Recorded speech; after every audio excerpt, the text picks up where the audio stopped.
Welcome to Pick Up and Deliver, the podcast where I pick up my audio recorder when I drop my kid off at school and deliver an episode to you while I walk home. I'm Brendan Riley.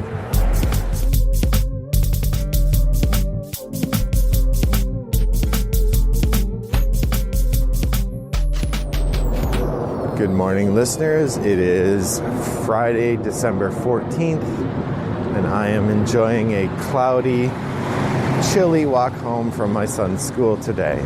I say chilly but not cold because it is probably in the high 30s today in suburban Chicago. Definitely not freezing, but chilly enough for hat and gloves.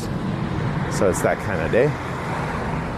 I don't have anything particularly exciting to talk about today, but I felt like doing an episode, and I've had 3 games that I played once each that I thought were worthy of quick reviews or quick discussions. So today I'm going to do a 3-part shooting from the hip episode, which I'm calling triple shot.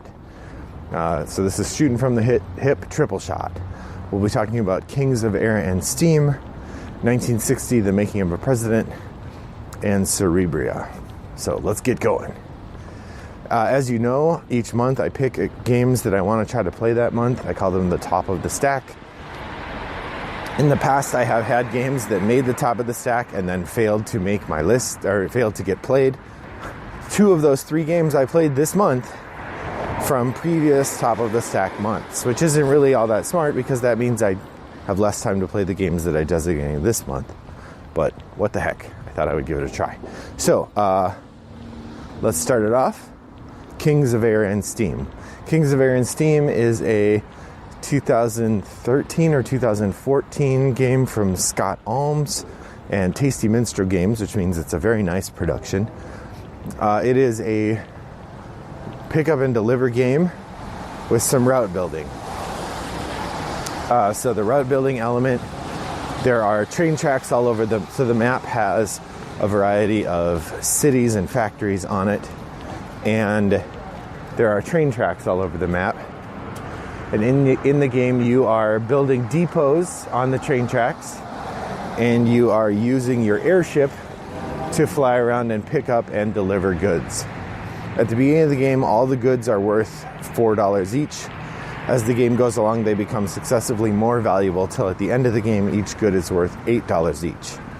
However, every time that you have a good in your possession, either in your airship or in one of your depots, at the end of the round, you have to pay $1 to keep it. So it's not very economically feasible to keep goods from round to round because you immediately start bleeding off the profits of having kept those, unless you have a bunch of them, I guess. But even then, I guess you might just get to a point where you can't quite get the sale done. So, anyhow, it's got a couple interesting mechanisms. First off, it is a programming game, so you're going to pick out 4 cards each round that allow you to move your airship around the board in certain ways, and you reveal those and resolve them in initiative order. So you certainly will have times, or could have times, where other people go to the place that you're going and pick up the goods you were going to pick up, and then you have to kind of on the fly decide to do something else. Each turn that you move your airship, you also then get to do one of several actions, including things like shipping goods or building a depot or upgrading your airship or your train lines. Now the game has on the board factories where goods are made, cities where goods are wanted, and depots which allow you to ship your goods through different cities. So like if your goods are at a depot 1 leg away from a city, then you could just do that for free.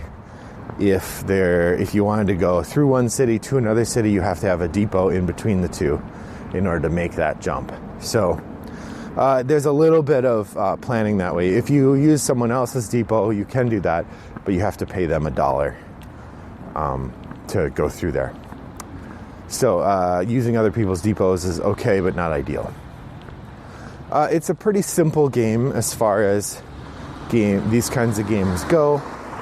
While there's a bit to explain, I would say in terms of complexity, it's definitely on the light side of things. Probably equivalent in difficulty to Via Nebula, Although I think Via Nebula is a more interesting game in terms of choices. But I've only played Kings of Air Steam once, so looking forward to playing it again. That's Kings of Air Steam, designer Scott Alms from Tasty Minstrel Games. Shooting from the hip number 2. And again, shooting from the hip, if this is the first time you're hearing one of these episodes, are quick discussions of games, how they work, what I find interesting about them, having played them only once or twice. So it's not a review, because I haven't played it enough to properly review it. And so I'm just giving my general impressions sort of quickly. So the second game is another one that was on my to-play list for 2 months. It was 1960, The Making of a President. I was trying to get it played in time for the election, but I did not. But I had an opportunity to do a 2-player game the other night with my neighbor, and he picked 1960. It was really fun. 1960 is from Jason Matthews and someone else. I apologize to the other person for not remembering their name.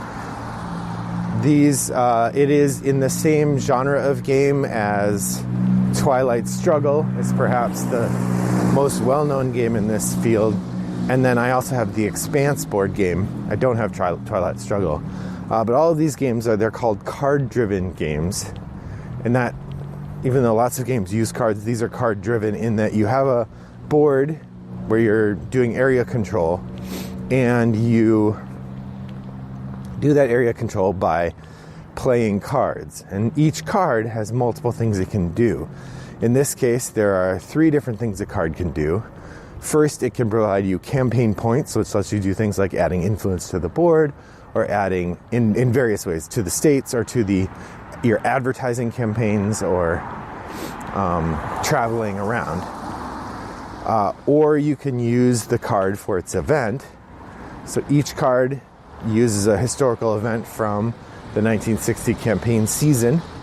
So like, for instance, there was one where Nixon had a knee injury, and so if that card event gets played, then Nixon can't travel for the rest of the turn, that sort of thing. And then the third thing you can do with the card is to put it into your strategy, which comes up later.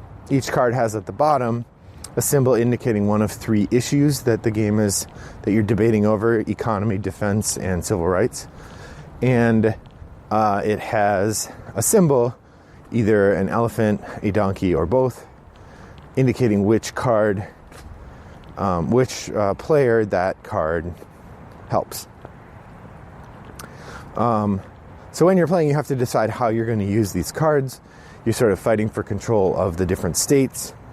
And it's a zero-sum game, which is interesting. So like, on any state, you're always either taking off the other person's cubes or putting yours on. You're never doing both. So like, by which I mean, if I have 1 cube in Minnesota, for my opponent to get a cube in Minnesota, he has to first take mine off. He uses the action to add influence, which removes mine, and then he adds another influence to put his there. So it's an interesting back and forth. You're always directly conflicting the other person, which is good in a 2-player game because there's no subtlety to the conflict. It's just straight up conflict. So I like that. It works well. I have the Z-Man edition of the game, which is older but beautifully designed. Cards are really nice. The new edition feels a bit more precisely designed, whereas the old one definitely feels a little older, but I like the look of it better than the stuff I've seen in the new one. Lots of interesting choices. I definitely like this one better than I like the Expanse. I thought the Expanse was fun, and as a game where you only play for an hour, it works really well. 1960 is definitely more like an hour and a half to 2 hours kind of game.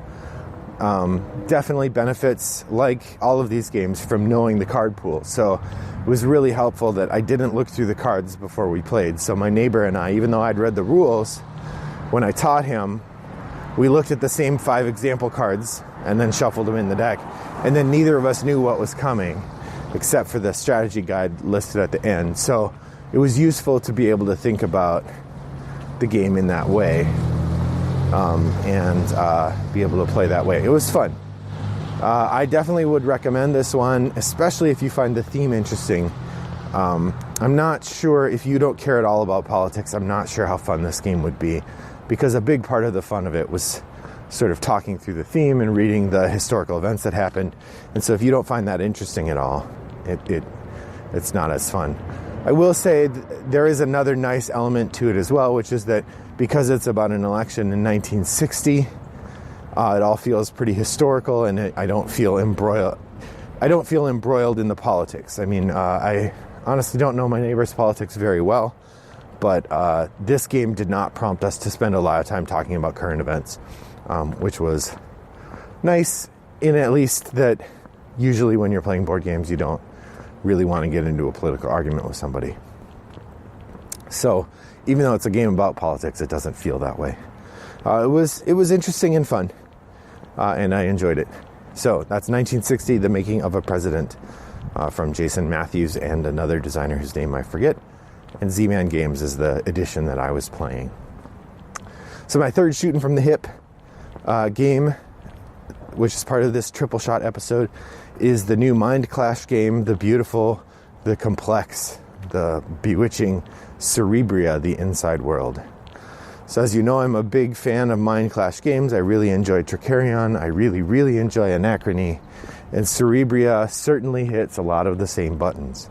Cerebria is a team-based area control game with a lot more direct conflict than previous Mind Clash games have had. Tricarion is a particularly tight resource management game where you can just get screwed out of actions by not being able to send your workers somewhere. By contrast, Anachrony is a little bit looser, but still is like engine building in a really interesting way.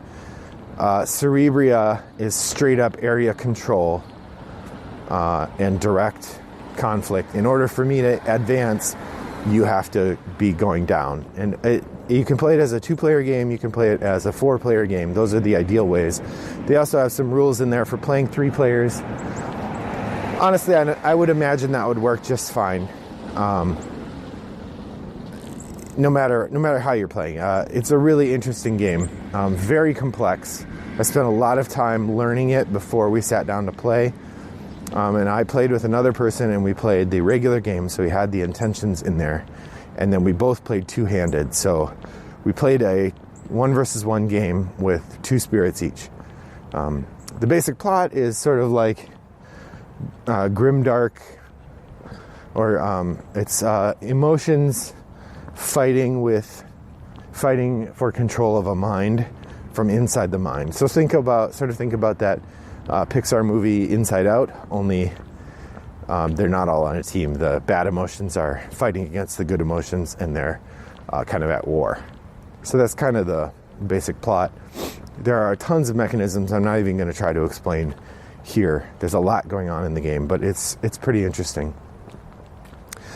I thought the game was really good, and this may sound silly, but once you kind of addressed how things work, pretty intuitive. Like, I could definitely see where, if you've played this a couple times, the game would run in like an hour and a half as opposed to like 3 hours, because it actually is, even though there's a lot going on, what you're doing on any given action is pretty straightforward. And so there's a lot of planning to do, and there are a lot of different levers to pull. So there's a lot going on. But I found it really delightful. As always, the graphic design is great. The look and feel of the game is fantastic. Excellent components. I did get the miniatures, but I did not get them painted. So I have unpainted miniatures, which is fine. At some point I will paint them. That will be fun. That's going to be part of my goal next year, is to do quite a bit more painting. And that's going to be my gaming resolution. Overall, an excellent experience. I really like Cerebria, and it's definitely another hit for another very, very good game from Mind Clash. I think at first blush, I would put it second. I still like Anachrony better, but I think I like Mind Clash, or Cerebria, better than Tricarion. Not as an individual play experience, I still like Tricarion better for myself if I'm playing, but to get other people to play, I think Cerebria is a bit more accessible. It's a theme that works really well. I think that it's not as tight, so there's a lot to miss, but I think Cerebria's less likely to give someone a sour experience. I think Trickerion, you can just have nothing work and find yourself struggling to do anything. Trickerion feels much more like a Agricola kind of game, whereas Anachrony feels more like a Feast for Odin, if you can see the difference there. And Cerebria is different enough that I wouldn't put it in the worker placement category at all. It isn't one. It's card-driven actions. If anything, it's more like, I don't know, more like something like the Martin Wallace games, like A Few Acres of Snow. A little, but it's really different. It's hard to explain, but delightful and certainly enjoyable. So that's my third shooting from the hip, Cerebria, another endorsement. So thanks for joining me. I hope that you'll stop by Board Game Geek Guild 3269 and let me know what you've been playing. And otherwise, I'll look forward to the next time we chat. Thanks for coming on the walk with me, and I hope your next one is as good as mine was. Bye-bye. Hey. I was recording my podcast. Oh, okay, good.